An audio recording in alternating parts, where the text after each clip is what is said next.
303 ka mga biktima nakasinati og diarrhea sa munisipyo sa Alabel sa syudad sa General Santos human sila makainom og tubig nga may presensya sa E. coli bacteria. Matod sa foodsafety.gov nga ang E. coli usa ka klase sa bakterya nga makita sa mga tinai sa tao o kahayupan. Apan dunay usa ka klase sa E. coli bacteria ang makamugna og diarrhea ug usahay mo resulta sa kidney failure ug kamatayon.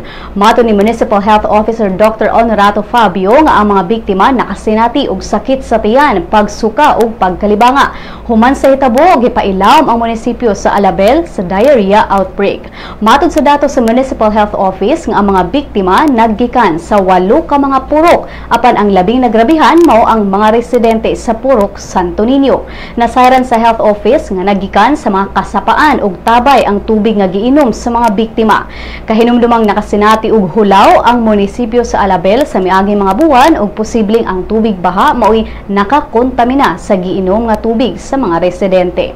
Ning pagbalita, ang Municipal Health Office miawag sa mga residente nga pabukalan lang usa una ang tubig nga imnon sa mga munisipyo sa Alabel.